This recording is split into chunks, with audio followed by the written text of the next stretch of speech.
welcome back to my channel. I'm Kieran Sage. I use she, they, any pronouns. As long as you're cool about it, I don't really care. And even if you're not cool about it, I don't really care. Sucks if you're gonna try to misgender me, I guess. This is my October reading wrap-up, and I'm very excited about it.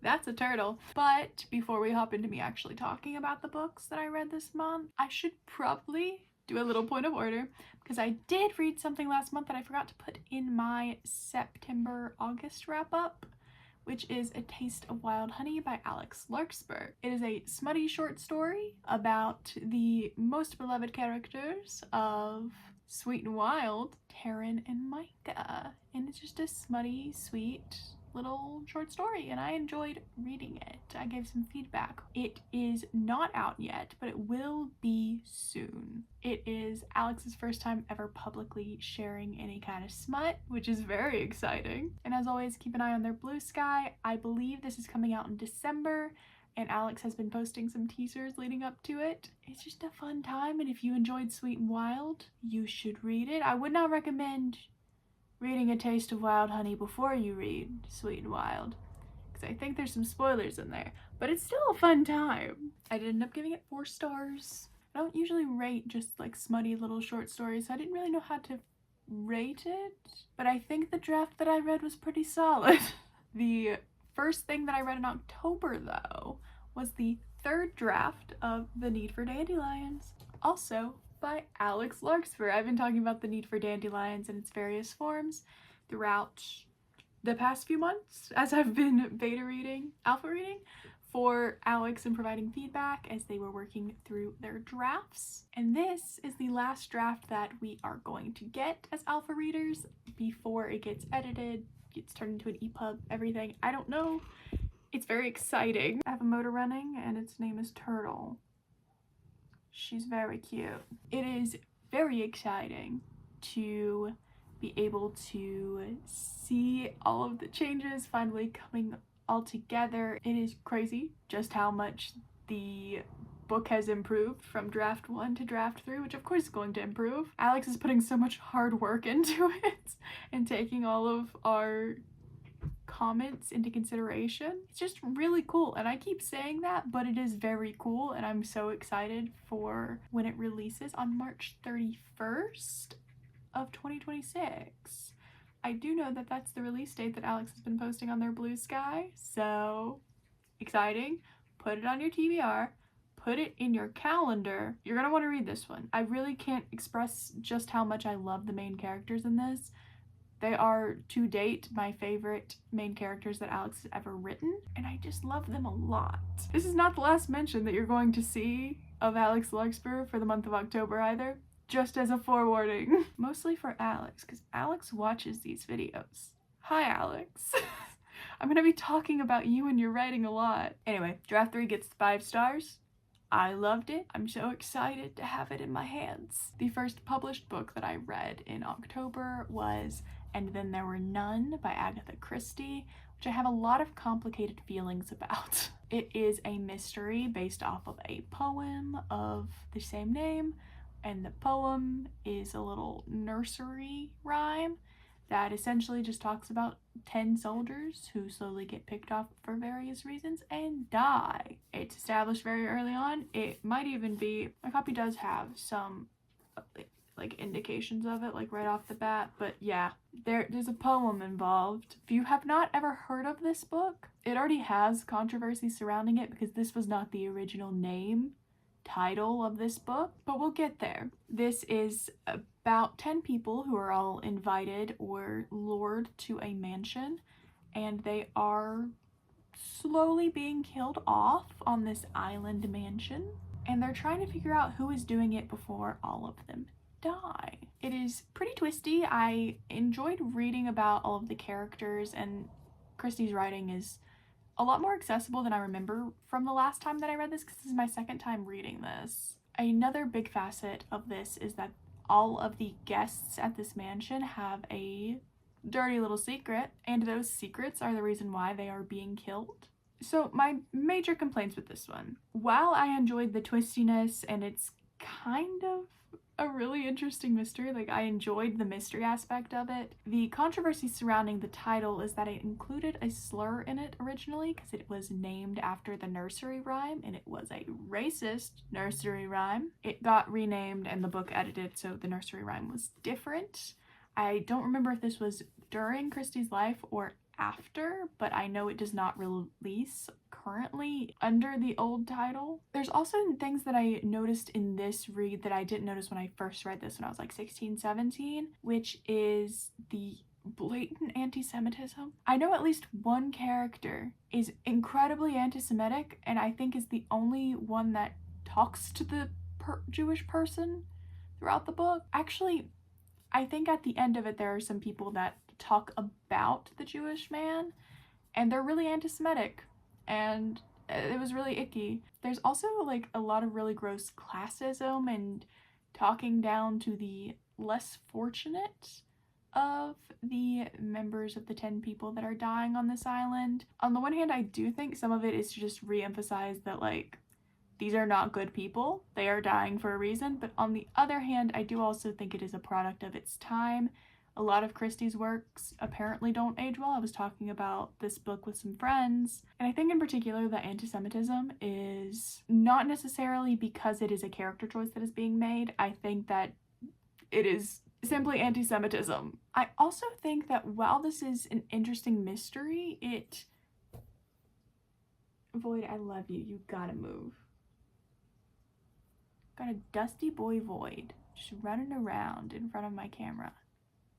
Rude. It does feel a little cheap towards the end. Everything gets wrapped up nicely, but I don't think on a first read you're ever going to get it. It just feels like we're not being given important information, and then it all gets wrapped up together at the end, which, like, it's fine. I don't know. I haven't read enough Christie to know a better Christie, you know? Like, this is the only Christie I've ever read, so I am intrigued to read a little bit more of her work, but if it keeps kind of happening like this one did, I probably won't keep picking up her stuff. I ended up giving this 3.75 stars, but I might lower it. I'm not quite sure yet. I think it could easily be down to a 3.5. The next book that I read in October was First Time Caller by B.K. Borison, which I am a lover of B.K. Borison. I think I mentioned it in the last video, but she writes probably some of my favorite romances, contemporary romances that I've ever read. First Time Caller is of course a romance. It's about Lucy Stone, who's a single mother with a meddling child, which we'll get to, and Aidan Valentine, a disillusioned with love host of a radio show about love, which I really, really like that. Their paths cross when aforementioned meddling daughter calls up Aidan's romance show talking about how her mom needs a love life, and that's a wild way to meet a guy. I think this was a very fun and honestly sexy romance. Like, it was a good time the entire time I was reading it. B.K. Borison knows how to write a trope where it doesn't feel stale, and her writing just always seems to work with me, even when the tropes that she chooses to use don't typically work for me. She manages to turn them into something really charming and like very sweet, and I really liked the dynamic between Lucy and Aidan in this one. The romance was so steamy and also so heartwarming. I really loved it. I also really liked the familial relationship between Lucy's family unit, which includes her daughter, of course, her ex, and his husband. And it's just so sweet and so familiar. Like, there's moments where I'm like, that's something that could easily happen within my family, and I love that for them. It feels like a very genuine relationship to have with a family. I don't feel like I get to see a lot of like my family dynamic written on page, because we have a very casual, not particularly strict family dynamic. Not that our family unit looks the same. That's not what I'm talking about. I'm talking specifically about how they interact with each other and how much love they show to each other in their own, like, very unique ways. The only real complaint I had with this book is that Aidan sometimes falls a little bit too hard into his trope as a disillusioned with romance kind of person. It sometimes makes the conflicts that Aidan and Lucy have with one another feel a little bit like they should have already been resolved by the time we get to, like, the breaking point. point. He also sometimes just acts like an ass, which he's working through, but he's sometimes just kind of a little bit of an ass. And yet at the same time, Aiden Valentine is so incredibly relatable. Like, within like the first chapter, like the first few pages of the first chapter, there's a passage from Aiden where I literally took a screenshot and I was like, wow, you didn't need to come for my throat, BK Borison. That kind of hurt, but it's very nice. I really enjoyed it. I think this was just a really fun read, and I cannot wait to read more in the series. It's gonna be a series, and I'm so excited. I ended up giving this one, though, first time caller, 4.75 stars. The next thing I read was Paladin Strength by T. Kingfisher, which is the second book in the Saint of Steel series, and it follows Istvan, who is a former paladin of the Saint of Steel, and Clara, who is a nun of Saint Ursa. They're put into a situation where they've got to team up to help solve their own mysteries, and they fall in love throughout the process. It's a romantasy series. It's a great time. And I really enjoyed this one. I think the dynamic between Istvan and Clara as being pretty well equals really worked for me. Like, they could both hold their own in a fight, and there is a lot of emphasis on the fact of how big Clara is. Like, she is just a big woman. She is tall. She's got muscles. She is great, and I love that for her. She's also so incredibly soft in addition to her strength, which is so incredible. Like, we don't get to see a lot of that in as nuanced of a way with bigger characters in media, I don't think, very often.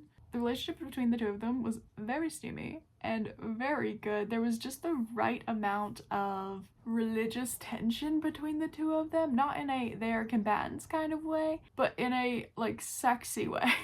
I don't even know how I'm supposed to explain that. The mysteries occurring alongside also were very fun to read, and it never felt like we were doing something because the plot necessitated. Like, it seemed very clear that these characters had very direct goals and they intended to see them through. Istvan and Clara are absolutely like number one for me right now out of Saint of Steel, which again, second book in a series. I'm stuck at second book in a series so much this month. I don't know what I was doing. I was like, I gotta read this series. I gotta read this series. The only thing that I really wish we had gotten with this one is like an epilogue, which I've historically not really loved epilogues before. They just tend to feel a little cheesy to me. But I think with Clara and Istvan, definitely needed one. I think that by the end of the book, everything was happening so quickly and we didn't get an amount of rest time to see them after it all occurred. I wish that there was some of that settling into their new routine with one another, you know? I am curious to see what the next one will bring, especially in regard to the Paladin's mystery, but that's how I'll stay on it. I'm just curious to see what their side of the mysteries will be as we head into book 3. I ended up giving Paladin Strength 4.75 stars. The next book I read was a formative one for me. I think it was one of my very first vampire books that I ever read as a child, and man, it doesn't hold up. This is Bitten, also known as Dangerous Girls in the Taste of Night by R.L. Stine in the Dangerous Girls duology. This one has both of them in there, so I guess I technically read 2 books, but not really. I read this.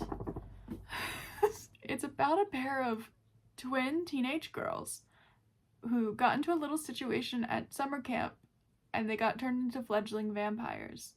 And they spend the entire first book, which is Dangerous Girls, trying to figure out a way to circumvent that. And then the second one, The Taste of Night, sorry, I have to reference it because I've always just called this Bitten, is just about the fallout from the first book. Also, yes, R.L. Stine is the guy that did Goosebumps, and I just need you to keep that in mind. This is his YA vampire book. I don't remember anything about Goosebumps except the dummy, and that's it. So I obviously have read this before. This was a reread. I haven't read it since I was a literal child coming off of a Twilight binge. This was like my second ever vampire thing I read that was YA. I really, really wanted to like this and to get why child me really liked it. I really didn't. It's so bad is the thing about this book. I think just to start off, let's talk about the fat shaming, the slut shaming, and the just general one-notedness of the characters. You've got the twin, who is the goody two-shoes, and then you've got the twin who's the bad girl, and that's their only personality trait. You've also got them both being parentified in a way, but especially the goody two-shoes, and they're supposed to be like best friends, and they simply don't act like it. At no point in this book do I go, oh, those twins like each other. They share a friend group and they don't like each other, despite how bad R.L. Stine wants me to believe that they are the best of friends. They are consistently making choices that will actively harm the other one, while at the same exact time constantly complaining about each other. Not even like in a sisterly way, just in like a, well, I know she's gonna do this because of the way she is. And I'm like, hey, I thought y'all were supposed to be besties. This book came out in, I believed, like 2007, 2003. This came out the year I was born. Okay, a lot of things are starting to make sense. The girls just treat each other horribly throughout the entire book, and the side characters aren't any better. Like, they don't treat each other well. They don't really have a good relationship, despite the fact that they know these really important secrets of the girls, and I just don't understand. I would have stopped reading this sooner if I wasn't trying the entire time to be like, but what did I see in this as a child? And I think what I saw in it was vampires, and that's it. I think that's the only thing I saw in it. Also, the vampire lore in this is ridiculous. I just don't like it. It's bad. Don't read this. I gave this 1.5 stars, and the 0.5, I don't even know why I did it, except actually I do. There's this one scene that is really gross, and I did like it. It's in the first book. You still shouldn't read it. That particular scene used to haunt my nightmares as a child, and still does. It was the only thing that I remembered about this book going into it. Will I keep this on my shelf? Yeah, probably. It's a nostalgia thing. I've had this used to be my sister's book, and then she handed it down to me, so I've had this for a really long time. I'm not getting rid of it, but I didn't like it. 1.5 stars. The next book I read was Stitches by Amanda Mewison, which is the second book in the Gemstone Kingdom series, and it is the Amethyst book. I loved this. This is so fun.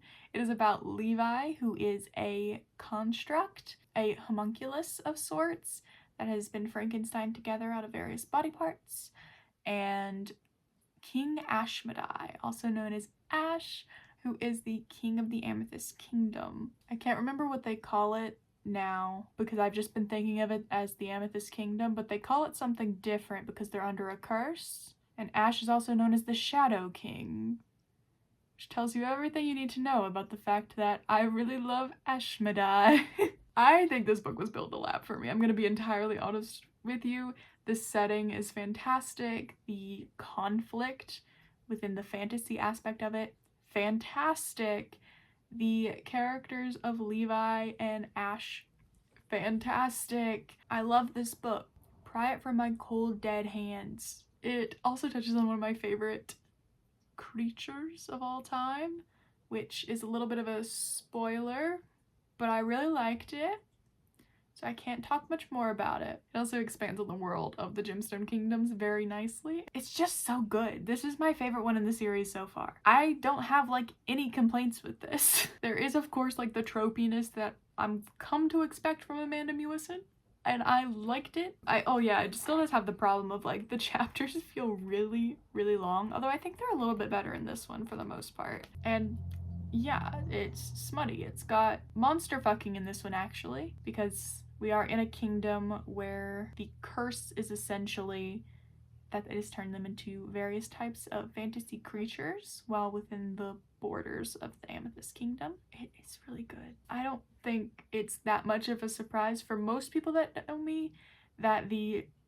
monster fucking in this, I went, huh, that felt a little bit tame, but I'm not mad about it. I was expecting a little bit more intensive monster fucking in this one, which I did talk to my friends about after I finished reading it, but I still had a really good time. I'm always here for monster fucking. Also, Amethyst is my birthstone, and it's my It's the Gemstone Kingdom's Amethyst, and it was built in a lab for me. This is my favorite book so far. I can't wait to pick up the next one, but I don't know if anything is going to top this one. This one, I gave 4.75 stars. I don't really have a lot of like specific complaints about it. Specific complaints would be spoilers. And some of it's just about like the vibe and the tone, I think. I think that's where it's not like a perfect read for me. It's just vibe and tone, but it's not that big of a deal. The next one that I read was Night by Elie Wiesel, which is a non-fiction story about Wiesel's life in a concentration camp throughout World War II. This is, of course, a harrowing tale of survival, and I'm glad that I read it. It's one of those books that I know a lot of people in my high school read for classes, but I just narrowly ended up missing it. I don't think there's much to say that hasn't already been said about this book and about most true stories from the Holocaust. It is incredibly beautiful prose, and it made me cry several times. However, my copy at the end has a speech from when Elie Wiesel got a Nobel Peace Prize in 1986, and it really left a bad taste in my mouth. I didn't know anything about Wiesel before I came into reading this book. For the most part, he denounces tyranny and genocide, and I think it's specifically talks about the apartheid, and he takes shots at just about every bit of tyranny that you could possibly think of. However, he flips the script at the exact moment that I had a really bad feeling he was going to. And when speaking about Palestine, his comments really made me question what his stances were on it. I went and did some independent research, and it became very clear to me very quickly that this man was absolutely a Zionist and used what wealth he had to support the Israeli state. So while this was an interesting read, I am not keeping anything written by a Zionist on my shelf. This is getting unhauled. I had a really interesting end of October is what I'm realizing as I picked up my next book that I'm going to talk about. The next book that I read was actually a play, The Taming of the Shrew by William Shakespeare, which I don't know if people read this one super duper often in like high school. I hope not. I didn't like this one. Let me preface it with that. I have a very select few Shakespeare works that I really enjoy. This is not one of them. And I know that now. The Taming of the Shrew focuses around two sisters, the elder of which, named Kate, is rude and violent, and the younger is the picture of perfection. But their father places an ultimatum that Kate must be married off before Bianca is, who is the younger sister, and antics ensue when Bianca's suitors get involved with Kate's non-existent love life. By the end of it, I was just grossed out at the idea of taming a woman. I don't know what I was expecting going into this. I was hoping something better than this, I think. I'm sure this was a riot back in ye olden times, but I didn't like it, and it made me feel gross by the end of it. I feel like I could definitely get something literarily out of it, like doing some literary analysis, but I don't really want to, because I don't really want to reread this. I'm sure I missed some of the less obvious bits and pieces in it, but I don't really feel like subjecting myself to the feeling I had while reading this book again, reading this play again, so I probably won't, to be entirely honest with you. Maybe I'll read some essays or something. I don't know. I probably won't, to be entirely honest with you. I didn't like it. If the angle changed, no it didn't.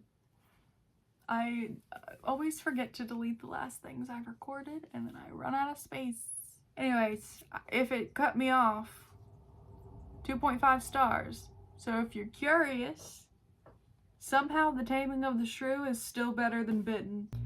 The next thing that I read was the Witchtober short stories of Alex Larkspur. I told you it was coming.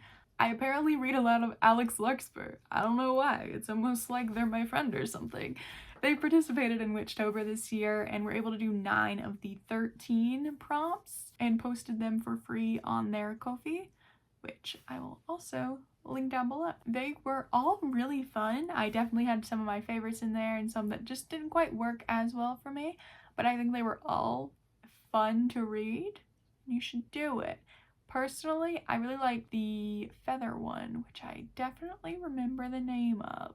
For sure. It's the first one. The first one is good. I enjoyed that one. As well as Lost in the Goblin Market, I think is what it's called, which is like the 5th one, I want to say.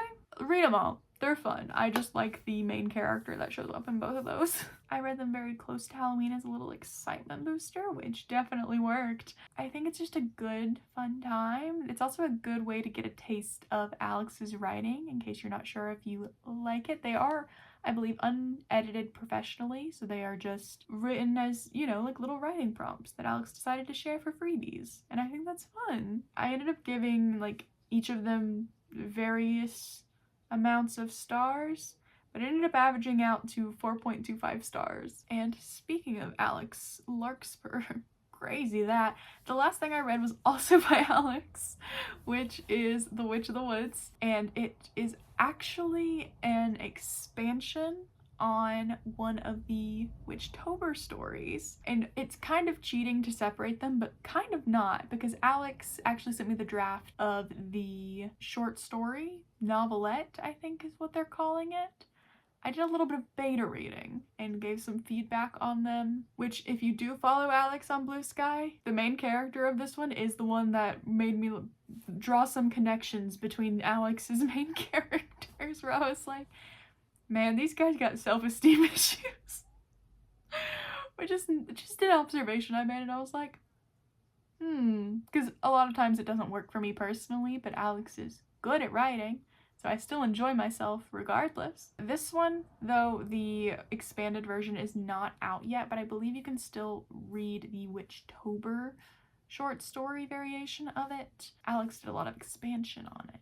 I think it was a really fun time with an interesting duo of characters, and I really like a race against time kind of situation. Very fun for me. I would say keep an eye out on their Blue Sky for anything related to this one, anything related to the need for dandelions, Witch of the Woods, and I believe Alex has been posting about Juniper and Thistle as well on there. Alex has so many things up in the air at the moment in various stages of progress, and I love their writing. What can I say? Witch of the Woods was a fun time. Their Blue Sky is linked down below, so you can keep an eye out. Alex also posts art that they commission of their characters all the time, and it's such a fantastic thing to just be scrolling through Blue Sky and see. I ended up giving this one 4.25 stars, and I know Alex has already begun doing the editing of it again. And that was the last thing that I read in October. So we gotta do our little wrap up, slot some new things into the next in line, my TBR list that is constantly running, because we knocked some out this month, which was very fun. For my mystery TBR, I slotted in a book that I have physically, Need by Joelle Charbonneau, which I don't know anything about except I thrifted it. My new releases TBR, I slotted in The Devils by Joe Abercrombie, just because it popped up and I was like, cool. And for my reread, this one is a hot take because I don't like this book, but I used to a lot, and it's very much in the same realm as Bitten. This is a duo first and second book of the Vampire Diaries called The Awakening and The Struggle. I'm not sure if I'm going to read them both at the same time, but we have a copy that is both of them. For fantasy, I slotted in Paladin's Hope by T. Kingfisher, which is, of course, part of the Saint of Steel series. For classics, I slotted in Persuasion by Jane Austen because I enjoy Austen. And then I almost forgot to slot in something for plays till much later on this month, and I decided to slot in A Midsummer Night's Dream because that's another Shakespeare work that I have not read before. I also would really love any kind of play recommendations because I don't have a lot on my TBR right now, and most of them are Shakespeare. Same thing with poetry. I don't have a lot of poetry TBR at the moment either, so that would be fun if you have any suggestions. I'd like to expand my horizons. So yeah, that's what I read in October. That's what I added to my TBR for November. That's all there is to it. I hope you had a good time listening to me yap. Hope you enjoyed it, and I will see you next time.